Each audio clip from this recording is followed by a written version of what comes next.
ये कहानी है एक गरीब किसान की। किसी गांव में हीरा नाम का एक गरीब किसान अपनी पत्नी झुमकी, बेटा मोहन और बेटी सीता के साथ एक छोटे से घर में रहता था। झुमकी, हीरा, आप इतनी मेहनत करते हो, पूरा दिन ईमानदारी से काम करते हो, फिर भी हमें कोई मुनाफा नहीं होता। आखिर ऐसा कब तक चलेगा? हीरा मुस्कुराते हुए झुमकी के कंधे पर हाथ रखकर, भाग्यवान, तुम चिंता मत करो, जल्द ही सब ठीक हो जाएगा। हमें अपने कर्मों का फल जरूर मिलेगा। मैं तो अपने कर्मों पर ही ध्यान दे रही हूँ। हम कितनी मेहनत करते हैं, किसी का बुरा भी नहीं सोचते, फिर भी। हीरा, हमें धैर्य से काम करना है, सब्र का फल मीठा होता है। हीरा अपना हल उठाता है और खेत की तरफ चल देता है। सेठ, अरे हीरा, तुम्हारा कर्ज कब चुकाओगे? 4 महीने से ब्याज भी नहीं दिया। हीरा हाथ जोड़कर, सेठ जी, अभी हालात ठीक नहीं है, थोड़ा और समय दे दीजिए। मैं तुम्हें 1 महीने का समय देता हूँ। अगर ब्याज नहीं दिया तो तुम्हारी जमीन पर कब्जा कर लूंगा। सेठ गुस्से से वहाँ से चला जाता है। हीरा उदास होकर बैठ जाता है। 1 महीना बीत गया, पर हीरा ब्याज नहीं दे पाया। सेठ ने उसकी जमीन पर कब्जा कर लिया। अब हीरा दूसरों के खेतों में मजदूरी करने लगा। हीरा काम करते हुए अचानक एक जख्मी गिलहरी देखता है। अरे बेचारी, तुम्हें कैसे चोट लगी?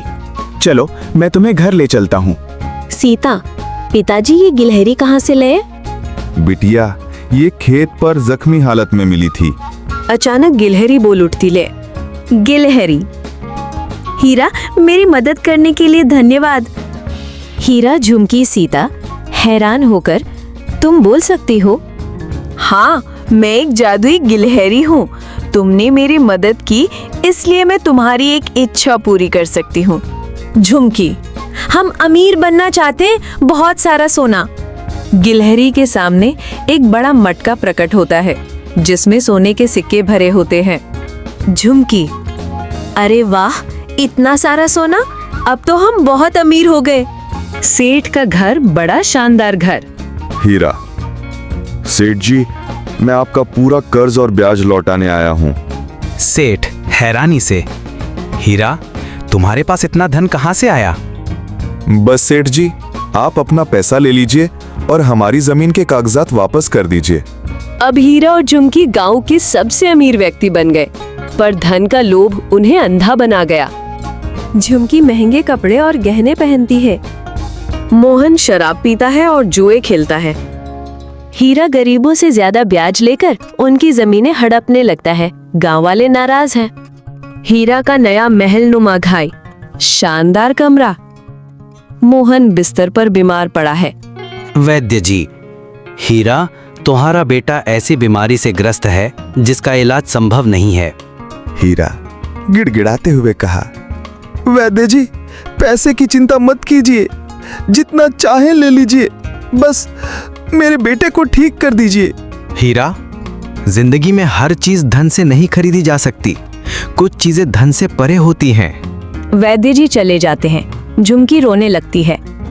पता नहीं हमारे बेटे को किसकी नजर लग गई, अब कैसे ठीक होगा?